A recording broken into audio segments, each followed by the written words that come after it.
yang ugal-ugalan, berani melanggar lalu lintas. Dan juga teman-teman berada dalam masa pencarian jati diri, menjadikan kita banyak yang mengatakan bahwa berani melanggar lalu lintas adalah wujud keberanian sejati. Sehingga kita lihat banyak terjadi kecelakaan. Untuk itu teman-temanku sekalian, marilah kita sebagai siswa menjadi pelopor keselamatan berlalu lintas. Bagaimanakah caranya? Yang pertama, kita harus menumbuhkan kesadaran dalam diri kita sendiri, di mana untuk merubah dunia, kita harus merubah diri kita sendiri. Kemudian yang kedua, kita harus menggali dan memahami peraturan perundang-undangan terkait dengan lalu lintas.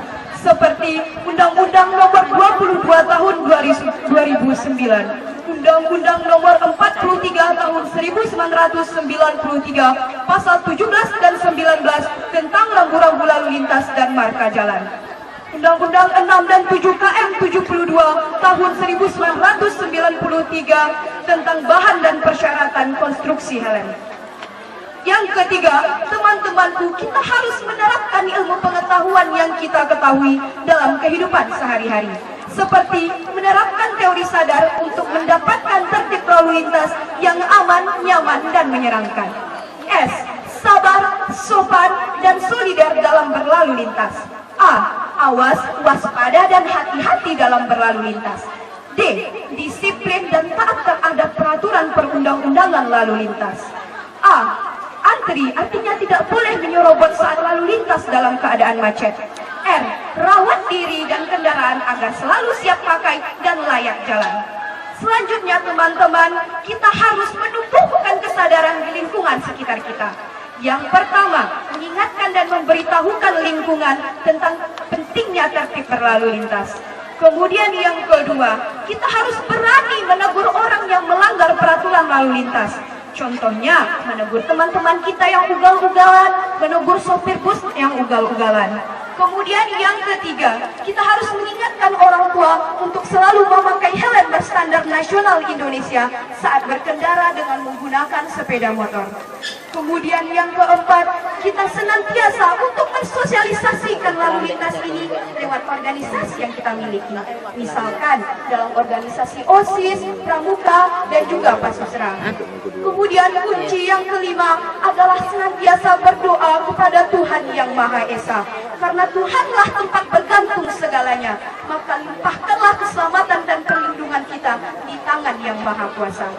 Teman-teman, kita sebagai generasi muda harus menjadi pelopor keselamatan. Karena kita adalah generasi yang nantinya akan melanjutkan dan meningkatkan pembangunan di bangsa ini. Jika kita tidak mampu menyelamatkan diri kita sendiri, bagaimana bangsa kita akan terselamatkan? Yuk teman-teman, kita jadi pelopor keselamatan berlalu lintas. Tertib lalu lintas, aman, nyaman, menyenangkan. Terima kasih atas perhatiannya. Assalamualaikum warahmatullahi wabarakatuh. Yang kami banggakan, rekan-rekan audiens yang telah sempat hadir pada acara lomba kita ini. Sesuai dengan kata pepatah, tak kenal maka tak sayang maka tak cinta. Dari itu, I will introduce myself to you. My name is Sapriya Anita. Please call me is Ani. Dan di sebelah saya, my name is Mahesa Cakragusti. Please call me Mahesa. my name is Dea Elvin Sundari. Please call me Dea. Oke, untuk mempersingkat waktu, dalam tema kita ini yaitu keselamatan berlalu lintas, kami akan mengangkat judul yaitu hindari laka lantas. Untuk terhindarnya diri kita dari laka lantas, pemakai jalan harus mematuhi tata cara berlalu lintas seperti yang telah diatur dalam Undang-Undang Republik Indonesia Nomor 22 Tahun 2009 tentang berlalu lintas. Dari data kepolisian di Indonesia, diperoleh provinsi yang paling banyak menelan korban laka lantas ialah provinsi. Mau tahu nggak jawabannya? Mau tahu aja atau mau tahu banget? Mau tahu banget. Ialah provinsi yang paling banyak menderita ialah provinsi Sumatera Barat. Yang ironisnya lagi, di provinsi Sumatera Barat ini ada salah satu kabupaten yang mencetak rekor dari segala rekor dari korban lalu lintas ini. Teman-teman, ibu-ibu, bapak-bapak semua tahu nggak apa kabupaten apa?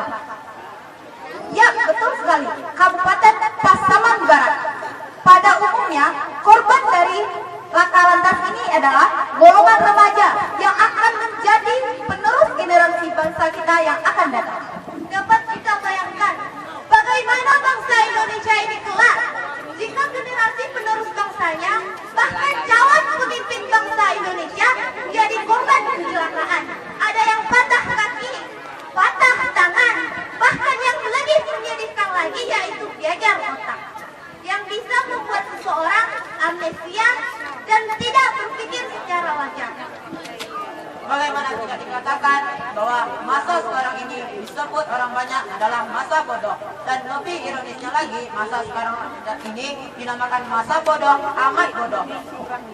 Faktor-faktor yang menyebabkan terjadinya laka lantas antara lain: yang pertama, faktor dari si pengemudi atau pemakai jalan; yang kedua, faktor dari kendaraan; yang ketiga, faktor dari jalan atau lingkungan; dan yang terakhir, yang keempat, faktor dari alam. Dari keempat faktor tersebut, yang sering menimbulkan kecelakaan adalah faktor pengguna jalan dan pengemudi kendaraan. Ada beberapa sikap yang menyebabkan kecelakaan. Sikap yang ditunjukkan ataupun yang dikeluarkan oleh pengemudi ataupun pengguna jalan ini yang mengakibatkan kecelakaan. Yang pertama, sikap pengemudi yang agresif, emosional, tidak kooperatif dengan pengguna jalan lainnya, dan selalu panik menghadapi sesuatu hal yang tiba-tiba. Menggunakan HP di saat perjalanan, bergelut atau bergurau saat mengendarai kendaraan. Yang kedua, memotong kendaraan dengan pandangan tertutup. Yang ketiga, mengendarai kendaraan di bawah pengaruh obat-obatan dan alkohol. Yang keempat, mengendarai kendaraan yang melebihi kecepatan yang telah ditentukan. Yang kelima, pengemudi tidak bisa menguasai kendaraannya, tapi malahan kendaraan yang menguasai Juara satu, itu nampak ekornya. akibat dari laka lantas yang bersama korban harta atau kendaraan yang pada awalnya utuh jadi rusak, bahkan tidak bisa dipakai lagi. Yang kedua, korban nyawa atau meninggal dunia. Korban yang dapat meninggal dunia ini bisa pengguna motor itu sendiri, bahkan bisa juga pengendara motor yang lainnya. Yang ketiga yaitu cacat tubuh, seperti patah kaki, patah tangan, geger otak. Kalau hal semacam ini terjadi pada generasi penerus bangsa, bagaimana bangsa Indonesia ini kelak? Kita tidak bisa menjadi tentara, polisi, wali nagari, para menteri yang ingin jadi tukang cubu Ufik Jawi, bahkan dia bisa menjadi tukang tambal kuat. Dari itu, jika kita ingin selamat dan aman dalam perjalanan, maka kita harus memperhatikan faktor-faktor berikut. Yang pertama, perencanaan, yaitu tujuan perjalanan kita agar perjalanan kita terarah.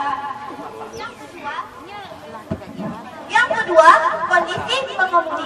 Pastikan pengemudi dalam keadaan baik dan sehat, alias jangan lagi galau dan jangan lagi patah hati.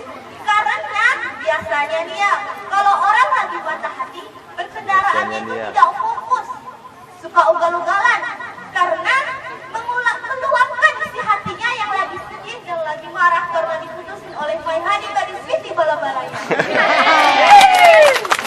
Yang ketiga, kondisi kendaraan. Pastikan sebelum Anda berkendaraan, pastikan kondisi kendaraan Anda layak jalan. Yang keempat, karakter dari pengemudi. Pengemudi tidak terlalu Agresif, emosional, dan harus mau bekerja sama dengan pemakai jalan lainnya. sebelum kita berkendara, jangan lupa untuk Berdoa dan menyerahkan diri kepada Tuhan.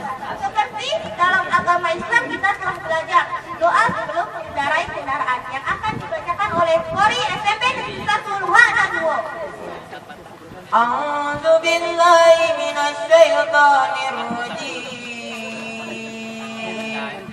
Bismillahirrahmanirrahim. Bismillahi majriha wa mursaha. Inna Allahi laghafurur rahim. Shadaqallahul azim. Dari kelima faktor tersebut, mari kita ingat moto pengemudi, yaitu Sadar, S, sabar, sopan, dan tidak dalam berlalu lintas. A. Awas, waspada, dan berhati-hati dalam melangkah. D. Disiplin dan taat pada undang-undang lalu lintas. A, antri tidak serobot saat arus macet. R. Rawat kendaraan kita agar selalu layak jalan dan selalu siap pakai. Itulah presentasi dari kontingen A SMP Negeri 1 Luhanan 2. Kalau ada kata yang salah, mendengarnya, kami mohon maaf. Semoga kita bisa menjadi pelopor keselamatan berlalu lintas. Sebelum kami menyelesaikan presentasi kami ini, kami akan membawakan sebuah pantun. Semuanya mau dengar nggak? Jalan-jalan ke Simpang Ampe, Simpang Ampe membeli ketupe. Bukan karena kasih kami yang pendek, tapi tukang panah yang alang manggarete.